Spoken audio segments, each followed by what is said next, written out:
Hello, this is Joan Fernley, usually your French diction coach for choirs. But today I'm launching a brand new series featuring the Latin texts from major choral works. These are your masses, your requiems, and plenty of other texts. This video is your pronunciation guide. It's my introductory video, and I've gone into quite a bit of detail on the pronunciation of Latin. And hopefully this can become your companion video to all my future diction videos. But before I dive right into the pronunciation guide, we have to establish which Latin I'll be coaching, because there's quite a few to choose from and plenty of reasons why you would choose one versus another. Now, why am I doing this? Well, some of you asked me to look at some of the Latin texts, but also I have found that oftentimes when choirs are featuring French composers, they'll be programming music that is both choral works in French, but also choral works in Latin. And so singers will be learning texts that are both French and Latin at the same time. And a lot of the pitfalls for Anglophone choirs are very similar between French and Latin, but also the key differences between the two languages are a pitfall in and of themselves. So in the pronunciation guide, I won't simply be giving you the Latin pronunciation. I'm also going to be flagging areas where there may be similarities or key differences between French and Latin. Now, if you like what I do, obviously please like, share, and subscribe. But especially if you like this video, bookmark it, hang on to it, because it will be your companion to future diction videos of the Latin texts. The Latin that I will feature in this pronunciation video is not the classical Latin that many people have learned in school. Rather, it's the ecclesiastical Latin, which means the Latin of the church, and more specifically, the Catholic Church. And the story goes all the way back to the Carolingian Renaissance. And it was a period of relative peace and stability. And when you have a bit more peace and stability, you can start thinking of things like music, architecture, and literature, as well as Latin reform. But now you might ask, what about German Latin, French Latin, English Latin?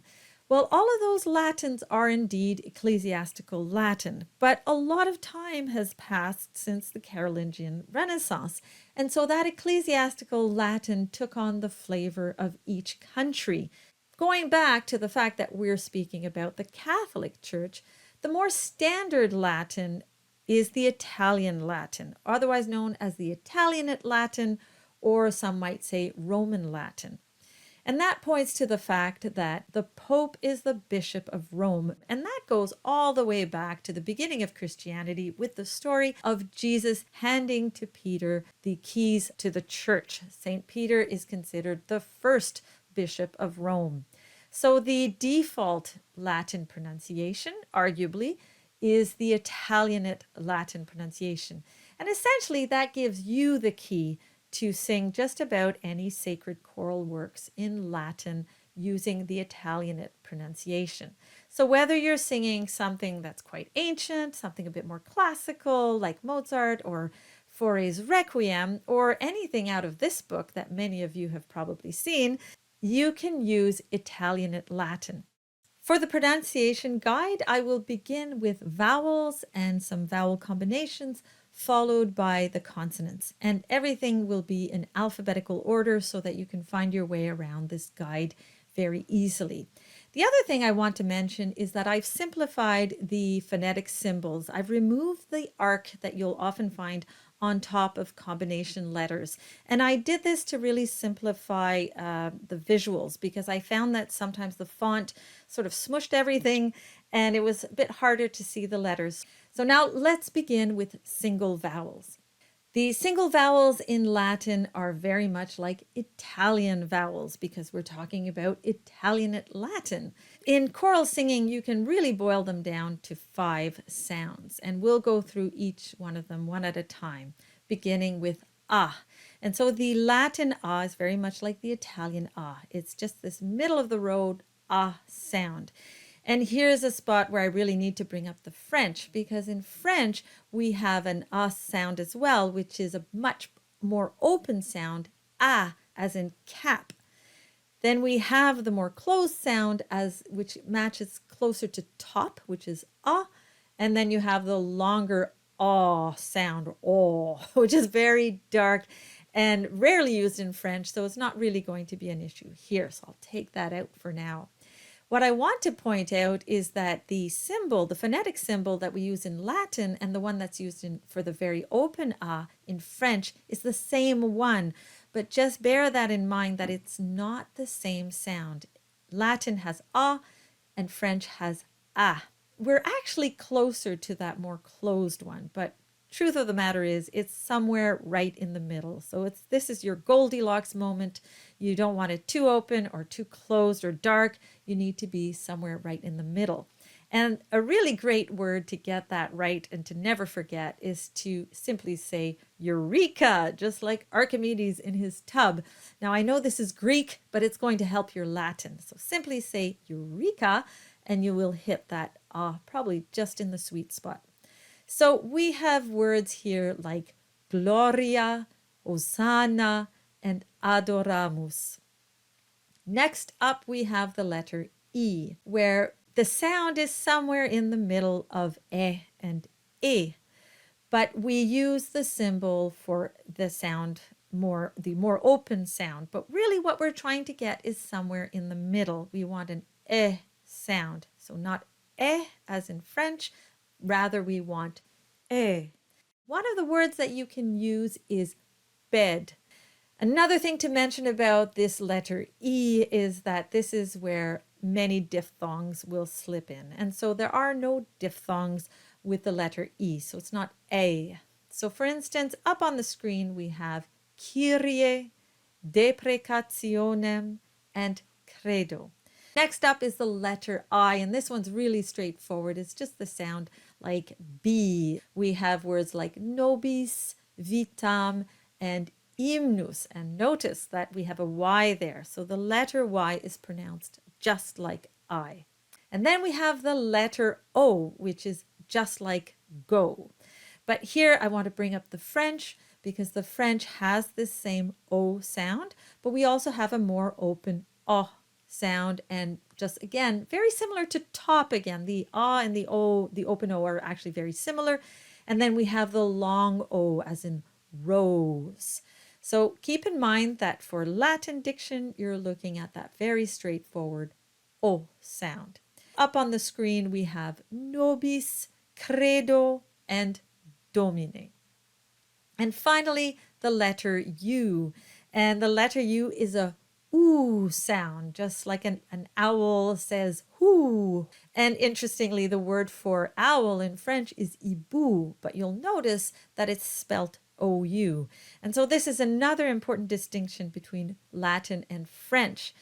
So if we look at the word for you in Latin and French, in Latin it's tu, because that U is pronounced as oo, but in French it's tu. And so it's much more rounded and closer to an E sound.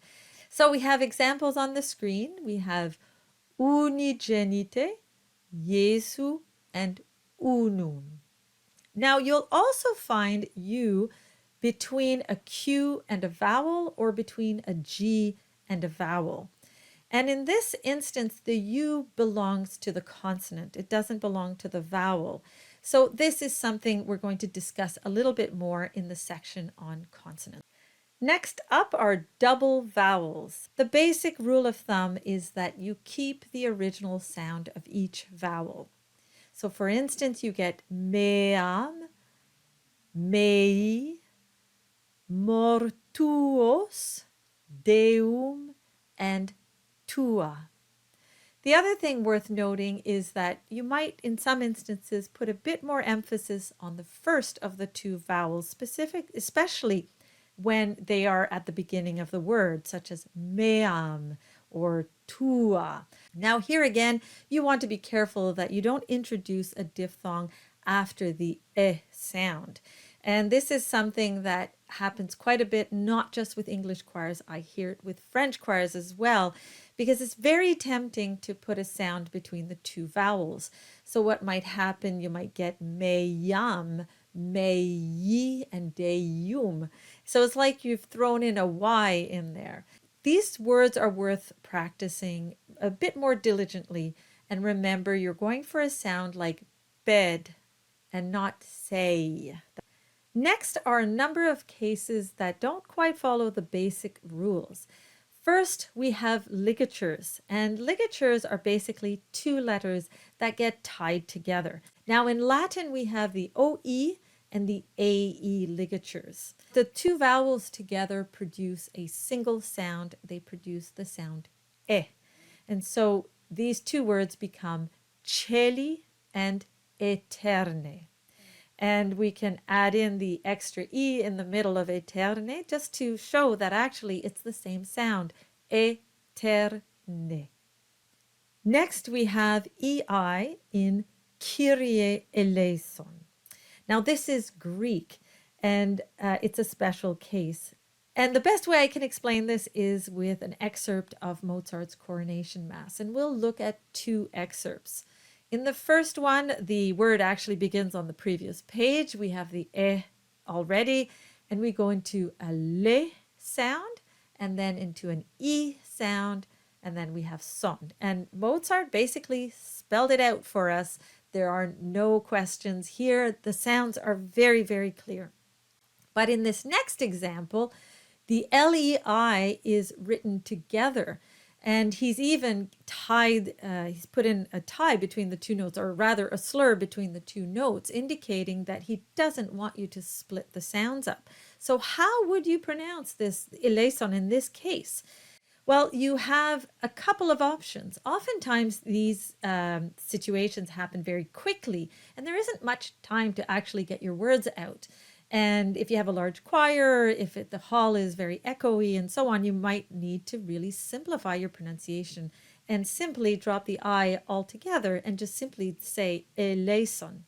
But if there's a bit of time, it would not be incorrect. It would be quite correct to throw in a little diphthong, eleison, and you just give it a little flick at the end. Next up is AU, and you'll find that combination in many words. Would you say laudate? Doesn't quite sound right. In fact, it's a diphthong. You would say laudate. And it's just like saying wow. And again, an example is perhaps the best way.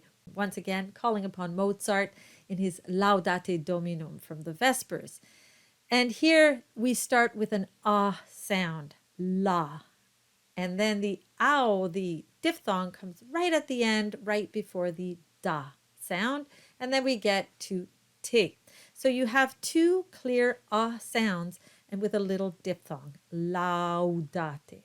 What I like to do is compare diphthongs to a consonant.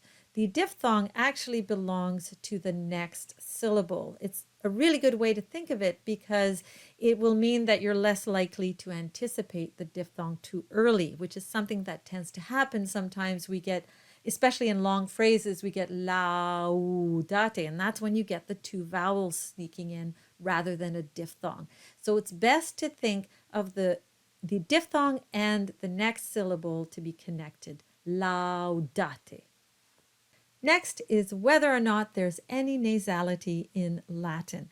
And the short answer is no. So the combination of a vowel followed by an N or an M will not result in a nasalized sound. Best way I can explain this is with a French versus Latin example. So in French, we have the word constant. So the combination of the ON and the combination of the AN both result in a nasalized sound. And the N is not voiced. You have constant. However, in Latin, with this mouthful of a word, we have three examples. We have ON, AN in the middle, and EM at the end. And in every case, the vowels and the consonants retain their original quality. So you get consubstantialem. Consubstantialem. Now, there may be one exception to this, and this is in any words that have the pattern, that are sanctus or sancta, sanctorum. These tend to be nasalized. But the basic rule would have you say sanctus. And so it's not entirely incorrect to do that. And maybe in some instances, you'll get more clarity in the sound. But it's also acceptable to say sanctus. So the nasal quality will be very open. It's just a hint. It's not sanctus or sanctus.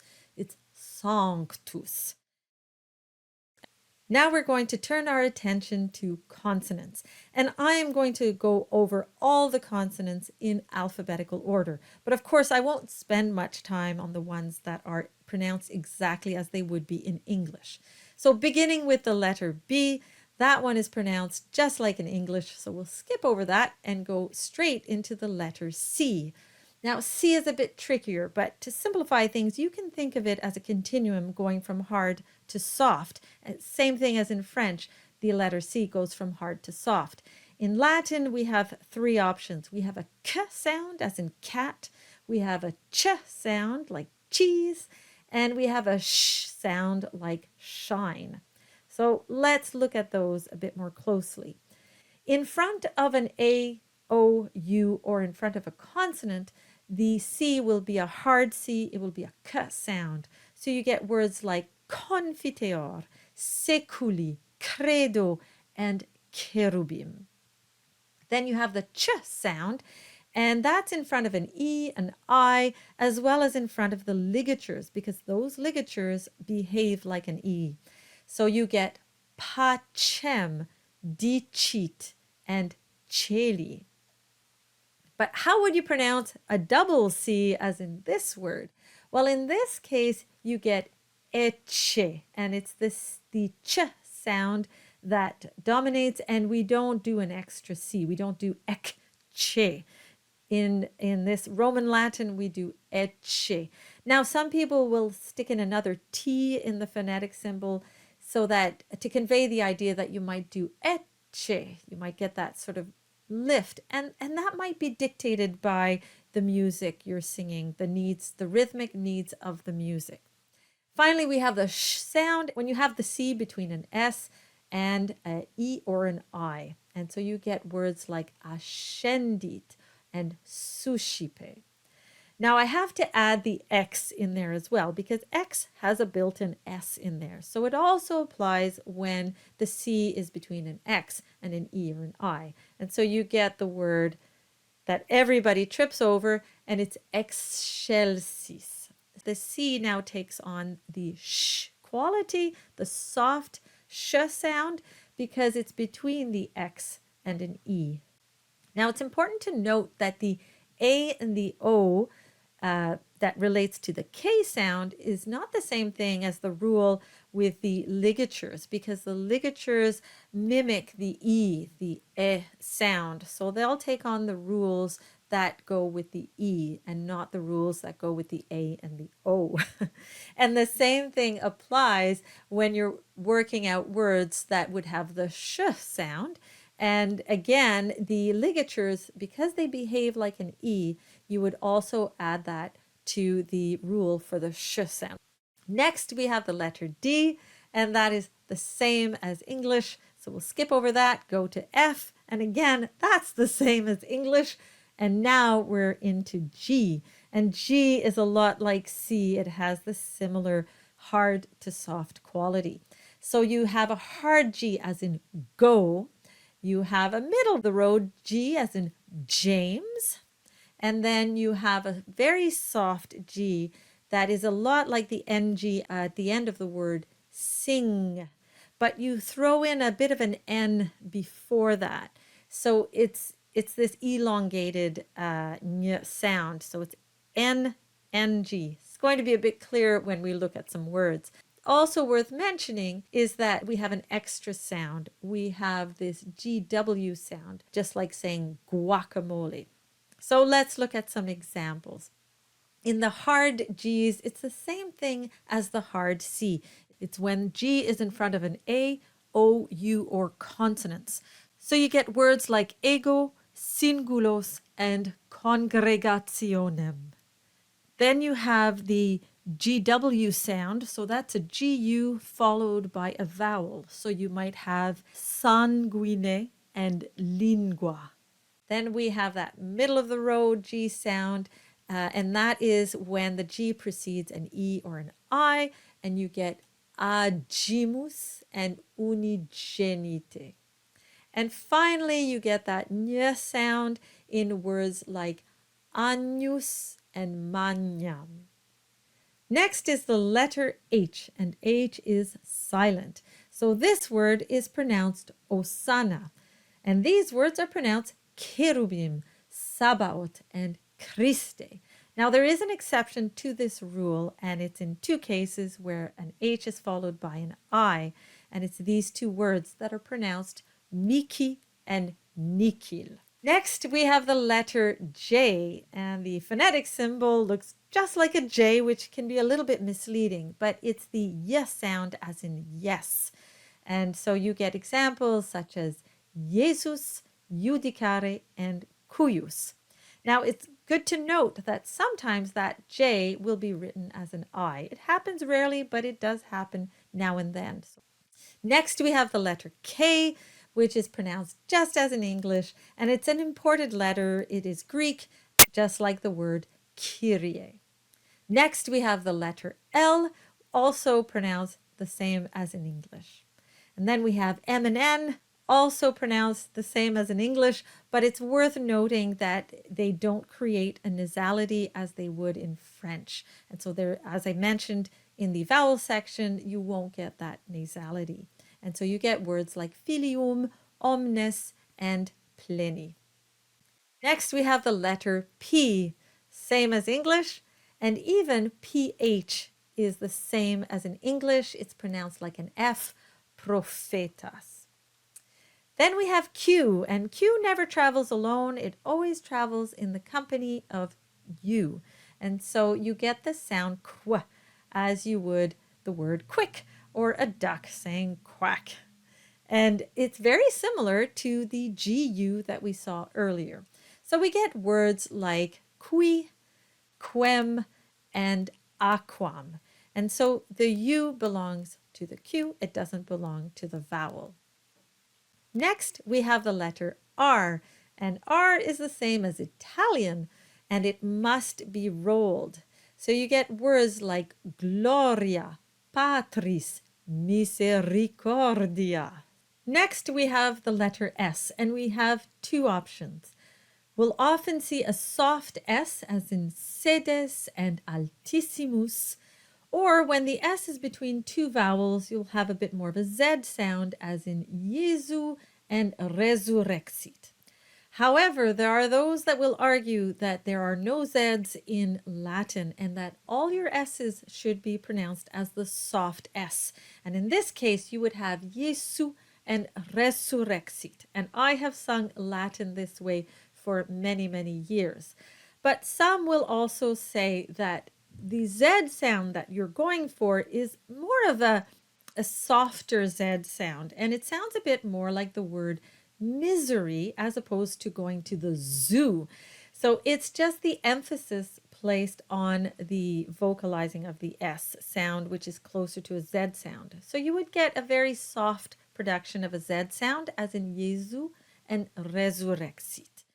Next, we have the letter T, and we have two options. Either the hard T, as in sunt or terra, or the TS sound when you have the T that is followed by an I and usually an A or an O, and you get the T sound, the TS sound, as in gratia and pontio. Next, we have the letter V, which is the same as in English. And then we have the letter W, which is not a Latin letter, so we'll skip over that. And then we have the letter X, and the letter X is pronounced KS, and it sounds a lot like the letter itself, X. So we have words like crucifixus, resurrexit, exaudi, and excelsis. And then we have the letter Y, and just to remind you that Y is a vowel. And finally, last but not least, the letter Z, or Z if you prefer. And this is not a Latin letter, and you'll only see it come up in imported words. And they come up very, very rarely. So if you're singing masses and just some of the very standard motets, you will not come across words with the letter Z in them. However, if you ever do come across one of them, you would pronounce it with a D sound in front of it. You would do a Z sound.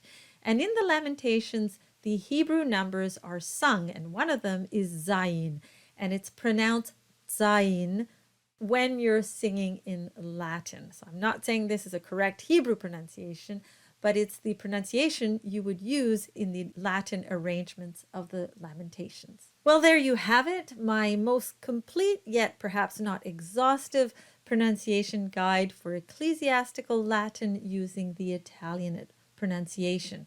Hang on to this video for the future diction videos, as this will be your companion to the diction videos. Thank you for watching. Again, if you like what I do, please like, share, and subscribe. And if you have any questions, put them down in the comments, and I will see you in the next video. Until then, bye.